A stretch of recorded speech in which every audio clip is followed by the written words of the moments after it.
Hello everyone, ನಮಸ್ಕಾರ. Welcome back to another vlog.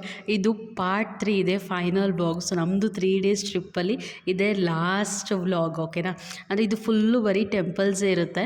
Temple outside ಅಷ್ಟೇ ತೋರ್ಸೋಕ್ಕಾಗುತ್ತೆ, ಒಳಗೆಲ್ಲ ಯಾಕಂದರೆ ದರ್ಶನ ಮಾಡೋದಕ್ಕೆಲ್ಲ ಅಲೋ ಇಲ್ಲ ಅಲ್ಲ ಮೊಬೈಲು, ಅದಕ್ಕೆ. ಸೊ ಡೇ 3 ಮೊದಲನೇ ದೇವಸ್ಥಾನ ನಾವು ನೈಟ್ ಹಾಲ್ಟ್ ಆಗಿದ್ದು. ಇನ್ನೊಂದು ವಿಷಯ ಏನಂದರೆ ಡೇ 1 ಡೇ 2 ಯಾರಾದರೂ ವ್ಲಾಗ್ ನೋಡಿಲ್ಲ ಅಂತಂದರೆ ನಾನು ಡಿಸ್ಕ್ರಿಪ್ಷನಲ್ಲಿ ಲಿಂಕ್ ಹಾಕಿರ್ತೀನಿ, ದಯವಿಟ್ಟು ಹೋಗಿ ಚೆಕ್ ಮಾಡಿ, ಓಕೆನಾ. ಸೊ ಇದು ಡೇ 3, ಅದು ಎರಡು ನೋಡಿದ್ರೆ ಇದು ಕ್ಲಿಯರಾಗಿ ಅರ್ಥ ಆಗುತ್ತೆ. ಆ್ಯಂಡ್ ಈ ವ್ಲಾಗಲ್ಲಿ ನಾನು ಪ್ರತಿಯೊಂದು ನಮ್ಮದು ಪ್ಯಾಕೇಜ್ ಡೀಟೇಲ್ಸು ಪ್ರತಿಯೊಂದು ನಾನು ಇಲ್ಲಿ ಹೇಳ್ತೀನಿ, ಓಕೆನಾ. ಆ್ಯಂಡ್ ನೈಟು ಡೇ 2 ಅಲ್ಲಿ ಹೇಳ್ದಂಗೆ ನೈಟು ನಾವು ಬಂದು ಉಡುಪಿಲಿ ಹಾಲ್ಟ್ ಆಗಿದ್ವಿ. ಅಲ್ಲಿ ಕಾಣಿಸ್ತಿದೆ ಅಲ್ವಾ, ಅಲ್ಲಿ ಸ್ವಲ್ಪ ಹೆಂಚಿನ ಮನೆ ಥರ, ಅದೇ ಉಡುಪಿ ಶ್ರೀ ಕೃಷ್ಣ ದೇವಸ್ಥಾನ. ನಾನು ಫಸ್ಟ್ ಟೈಮ್ ಉಡುಪಿಗೆ ಬರ್ತಿರೋದು, ಮತ್ತು ಇಲ್ಲಿ ಶ್ರೀ ಕೃಷ್ಣನ ದೇವಸ್ಥಾನಕ್ಕೆ ಬರ್ತಾ ಇರೋದು. ಬನ್ನಿ ಒಳಗೆ ಹೋಗೋಣ. ಏನು ಗೊತ್ತಾ, ನೀವೇನಾದರೂ ದೇವಸ್ಥಾನಕ್ಕೆ ಬಂದ್ರಿ ಅಂತಂದರೆ ಅಷ್ಟೊತ್ತಿಗೆ ಒಂದು 7 ಗಂಟೆ ಒಳಗಡೆ ದರ್ಶನ ಮಾಡ್ಕೊಂಬಿಡಿ, ಓಕೆನಾ. ಇವಾಗ ನಮ್ಮ ಬಸ್ಸಲ್ಲಿ ಬೇರೆಯವರೆಲ್ಲ ಬಂದಿರಲ್ಲ, 7 o'clock 7:30 ಮೇಲೆ ಹೋದ್ರು. ಅಲ್ಲಿ ಮುಚ್ಚಿಬಿಟ್ಟಿದ್ರು, 1.5 hour ಮುಚ್ಚಿಬಿಡ್ತಾರೆ, ಓಕೆನಾ. ಅದಾದಮೇಲೆ ನಿಮಗೆ ಬಿಡ್ತಾರೆ. ಅದಕ್ಕೋಸ್ಕರ ನೀವು ಬೆಳಗ್ಗೆ ಅಷ್ಟೊತ್ತಿಗೆ ಹೋಗಿ 6 ಗಂಟೆ 7 ಗಂಟೆ ಒಳಗಡೆ ದರ್ಶನ ಮಾಡ್ಕೊಂಬಿಟ್ರೆ ಒಳ್ಳೆ ದರ್ಶನ ಆಗುತ್ತೆ. ಅಷ್ಟೊತ್ತಿಗೆ ಎಷ್ಟು ಜನ ಇದ್ರು ಗೊತ್ತಾ. ಇದು ದೇವಸ್ಥಾನ ಎಂಟ್ರೆನ್ಸು. ಹೋಗ್ತಾ ಇದ್ದೀವಿ ಒಳಗಡೆ. ನೋಡಿ, ಇದನ್ನು ನೋಡಿದ ತಕ್ಷಣ ನಾನು ಅಲ್ಲೇ ನಿಂತ್ಕೊಂಬಿಟ್ಟು, ಎಷ್ಟು ಚೆನ್ನಾಗಿ ಸುತ್ತ ಕಲ್ಯಾಣಿ ಮತ್ತು ಬ್ರಾಹ್ಮಣರು ಇರ್ತಾರಲ್ಲ, ಅವರು ಬೆಳಗ್ಗೆ ಅದು ಸಂಧ್ಯಾ ವಂದನೆ ಅಂತ ಮಾಡ್ತಾರಲ್ಲ, ಸೊ ಅದನ್ನು ಮಾಡ್ತಾಯಿದ್ರು. ಮತ್ತು ಮಧ್ಯ ದೇವರಿದೆ. ಓ ಮೈ ಗಾಡ್, 1 ಸೆಕೆಂಡ್ ನಾನು ಸ್ವರ್ಗದಲ್ಲಿದ್ದೀನಿ ಅನ್ನಿಸ್ತು ಆ ವೈಬ್ ನೋಡಿಬಿಟ್ಟು. ತುಂಬ ಅಂದರೆ ತುಂಬ ಚೆನ್ನಾಗಿತ್ತು. ನೀವಂತೂ ಉಡುಪಿಗೆ ಬಂದರೆ ಶ್ರೀ ಕೃಷ್ಣನ ದೇವಸ್ಥಾನ ಅಂದರೆ ಆಲ್ಮೋಸ್ಟ್ ಎಲ್ಲ ಹೋಗಿರ್ತಾರೆ, ಮೇ ಬಿ ನಾನೇ ಫಸ್ಟ್ ಟೈಮ್ ಅನಿಸುತ್ತೆ. ತುಂಬ ಅಂದರೆ ತುಂಬ ಚೆನ್ನಾಗಿತ್ತು ದೇವಸ್ಥಾನ. ಉಡುಪಿ ಅಂದರೆ ಕೇಳಬೇಕಾ, ಅಷ್ಟು ಬಿಸಿ. ದೇವಸ್ಥಾನ ಒಳಗಡೆ ಫ್ಯಾನು ಮತ್ತು ಹೆಂಚು ಇದ್ರೂ ಅದು ಬೆಳಗ್ಗೆ 6 ಗಂಟೆಗೇ ಅಷ್ಟು ಸೆಕೆ ಆಗ್ತಾಯಿತ್ತು. ನನಗಂತೂ ಇರೋಕ್ಕೆ ಆಗಲಿಲ್ಲ. ಹಂಗೂ ಅಷ್ಟು ನಮಗೆ 1/2 hour ಟೈಮ್ ತೊಗೋತು ದರ್ಶನಕ್ಕೆ. ಒಳಗಡೆ ಎಲ್ಲ ವಿಡಿಯೋ ಮಾಡೋಕ್ಕೆ ಬಿಡಲಿಲ್ಲ. ಯಾರಿಗೆ ಗೊತ್ತಿಲ್ಲ ಅಲ್ವಾ, ಜಗತ್ಪ್ರಸಿದ್ಧ ಕನಕನ ಕಿಂಡಿ ಅದು ಒಂದು ಕಿಟಕಿ ಇರುತ್ತೆ, ಕಿಟಕಿ ಒಳಗಡೆಯಿಂದ ಕೃಷ್ಣನ ದರ್ಶನ ಆಗುತ್ತೆ. ಅಲ್ಲಿ ಅಂದರೆ ಕತೆ ಗೊತ್ತಿದ್ದಲ್ಲ, ಕನಕದಾಸರನ್ನು ಅಲೋ ಮಾಡೋದಿಲ್ಲ ದೇವಸ್ಥಾನ ಒಳಗಡೆ. ಸೊ ಆಗ ಕೃಷ್ಣನೇ ಅವ್ರ ಕಡೆ ತಿರುಗಿ ದರ್ಶನ ಕೊಡ್ತಾರೆ. ಅದು ಒಂದೇ ಒಂದು ಸ್ಮಾಲ್ ಕಿಟಕಿ ಒಳಗಡೆ, ಆ ಕಿಟಕಿ ಒಳಗಡೆ ದರ್ಶನ. ಇದೊಂದು ಒಂಥರ ಎಕ್ಸ್ಪೀರಿಯೆನ್ಸು. ನಂಗೆ ಮೈ ಜುಮ್ ಅನಿಸುತ್ತೆ ಆ ವಿಗ್ರಹ ನೋಡಿದ್ರೆ ಈಗಲೂ. ಸೊ ತುಂಬ ಒಳ್ಳೆ ದರ್ಶನ ಆಯಿತು. ಇದು ಉಡುಪಿದು ಟೆಂಪಲ್. ಇದು ಪಕ್ಕನೇ ಆ ಕಡೆಗೆ ಮಠ ಇರುತ್ತೆ. ಸೊ ನಾವು ಮಠಕ್ಕೇನು ಹೋಗಿಲ್ಲ, ಜಸ್ಟ್ ದರ್ಶನ ಮಾಡ್ಕೊಂಡು ಬಂದ್ವಿ.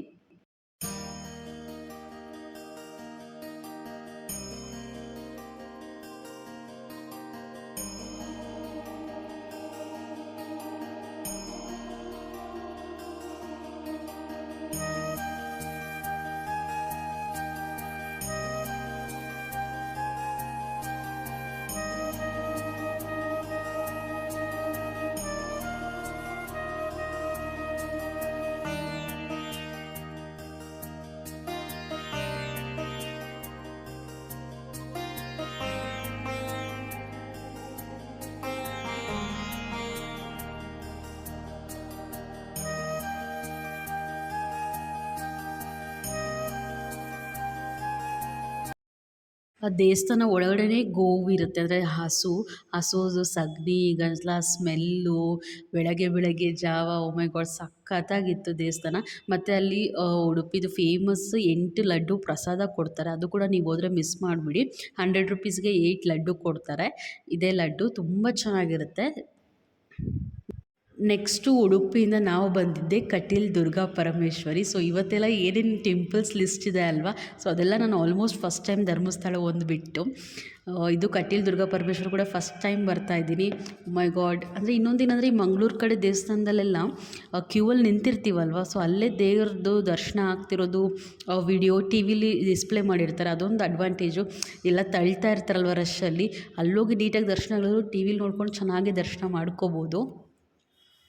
ಹೆಂಗೆ ಗೊತ್ತಾ, ಈ ಉಡುಪಿ ಮತ್ತು ಹೊನ್ನಾವರ, ಮುರುಡೇಶ್ವರ ಈ ದೇವಸ್ಥಾನಗಳು ಯಾವ ಟೈಮಲ್ಲಿ ಬರಬೇಕು ಅಂದರೆ ಮಿಡ್ ವೀಕ್ ಒಳಗಡೆನೇ ನೀವು ಬಂದ್ಬಿಡಬೇಕು. ಮಿಡ್ ವೀಕ್ ಆದ್ಮೇಲೆ ಮಳೆ ಸ್ಟಾರ್ಟ್ ಆಗಿದೆ ನೋಡಿ. ಈ ಟೈಮಲ್ಲಿ ಹೋಗಿದ್ರೆ ನಮ್ಗೆ ಯಾವ ಪ್ಲೇಸಸ್ ಕೂಡ ನಾವು ಎಂಜಾಯ್ ಹೋಗ್ತಿರಲಿಲ್ಲ, ಏನೂ ಮಾಡೋಕ್ಕೆ ಆಗ್ತಿರಲಿಲ್ಲ. ಯಾಕಂದರೆ ಅಷ್ಟು ಮಳೆ, ಅಷ್ಟು ಫ್ಲಡ್ ಎಲ್ಲ ಆಗ್ತಾಯಿದೆ ಅಲ್ವಾ. ಬಟ್ ಈ ಮಿಡ್ ವೀಕ್ ಒಳಗಡೆ ಹೋಗ್ರೆ ಸ್ವಲ್ಪ ಬಿಸಿಲಿದ್ರೂ ಚೆನ್ನಾಗಿ ಎಂಜಾಯ್ ಮಾಡ್ಕೊಂಬರ್ಬೋದು.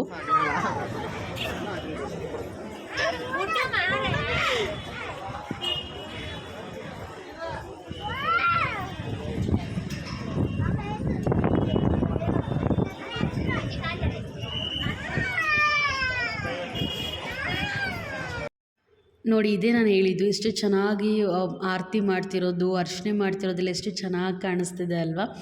ಮತ್ತು ಇನ್ನೊಂದೇನೆಂದರೆ ಇಲ್ಲಿ ಒಂದು ಅರ್ಧ ಮುಕ್ಕಾಲು ಅವರ್ ಹಿಡಿತು ದರ್ಶನಕ್ಕೆ, ಕ್ಯೂ ಅಲ್ಲಿ ನಿಂತಿದ್ದೀವಿ. ಈ ಪ್ರಸಾದ ತುಂಬ ಚೆನ್ನಾಗಿರುತ್ತೆ. ಬಟ್ ತುಂಬ ಜನ ಹೇಳಿದರು, ಬಟ್ ನಾವು ಪ್ಯಾಕೇಜಿಂದ ಬಂದಿದ್ದರಿಂದ ಐ ಮೀನ್ ತಿನ್ನೋಕ್ಕಾಗಲಿಲ್ಲ. ಟೈಮ್ ಏನಾದ್ರು ಸಿಕ್ಕರೆ ನೀವು ಖಂಡಿತವಾಗ್ಲೂ ತಿನ್ಕೊಂಬನ್ನಿ, ಎಲ್ಲರೂ ಅಷ್ಟು ಚೆನ್ನಾಗಿರುತ್ತೆ ಅಂತ ಹೇಳಿದರು. ಅದೊಂದು ಮಿಸ್ ಆಯಿತು. ನೆಕ್ಸ್ಟ್ ಟೈಮ್ ಹೋದರೆ ಖಂಡಿತವಾಗ್ಲೂ ತಿನ್ನಬೇಕು. ಇದು ದರ್ಶನ ಮುಗಿಸ್ಕೊಂಡು ಹೊರಗಡೆ ಬಂದ್ವಿ. ಈ ಥರ ಇರುತ್ತೆ ಹೊರಗಡೆ.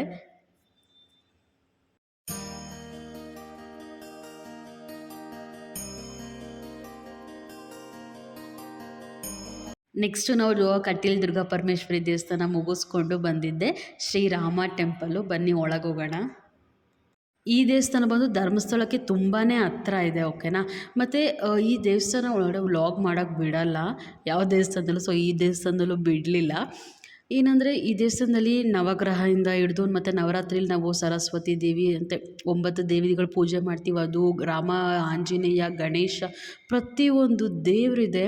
ಸೊ ಈ ಜೈನ್ ಟೆಂಪಲ್ಸ್ ಇರುತ್ತಲ್ಲ, ವೈಟ್ ಕಲರ್ ಮಾರ್ಬಲಲ್ಲಿ ಕಟ್ಟಿದ ಆ ಥರ ಥೀಮಲ್ಲಿ ಕಟ್ಟಿದ್ದಾರೆ.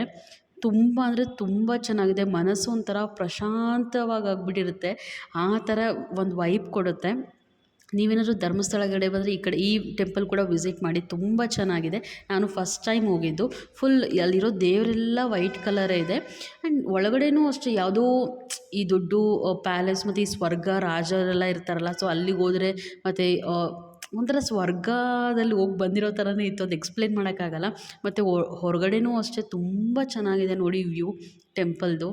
Must visit place. ಧರ್ಮಸ್ಥಳದಿಂದ ಸ್ವಲ್ಪ ಕಿಲೋಮೀಟರ್ ಒಳಗಡೆನೇ ಇರೋದು.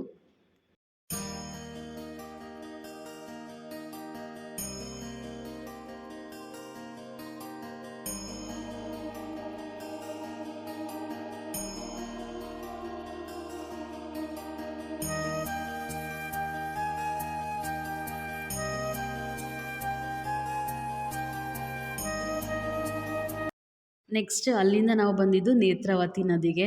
ಆಗ ಮುಂಚೆ ಎಷ್ಟು ನೀರು ಇರ್ತಿತ್ತಲ್ಲ, ಈಗ ಅಷ್ಟೊಂದೆಲ್ಲ ನೀರೇನು ಇರಲಿಲ್ಲ. ಸೊ ಇಲ್ಲಿ ಕೈಕಾಲು ಮುಖ ತೊಳ್ಕೊಳ್ಳೋಣ ಅಂತ ನಿಲ್ಲಿಸಿದ್ರು. ಇಲ್ಲಿಂದ ಒಂದು 2-3 ಕಿಲೋಮೀಟ್ರ್ ಅಷ್ಟೇ ಅಲ್ವಾ ದೇವಸ್ಥಾನ.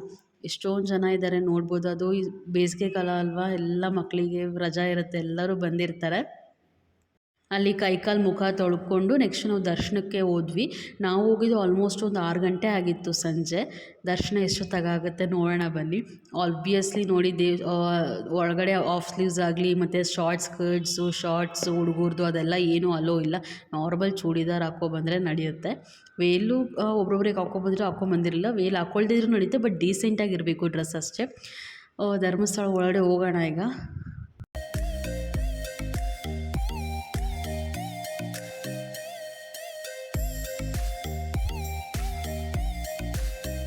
ನಾವು ಎಂಟ್ರಿ ಆಗ್ತಿದ್ದಂಗೆ ಅಲ್ಲೇ ಬೋರ್ಡ್ ಹಾಕ್ಬಿಟ್ಟಿದ್ರು, ಮಿನಿಮಮ್ 3-4 ಗಂಟೆ ಟೈಮ್ ಹಿಡಿಯುತ್ತೆ ಅಂತ ಅಂದ್ಬಿಟ್ಟು ನಾವು ಮೈಂಡ್ ಫಿಕ್ಸ್ ಮಾಡ್ಕೊಂಡ್ಬಿಟ್ಟಿದ್ವಿ.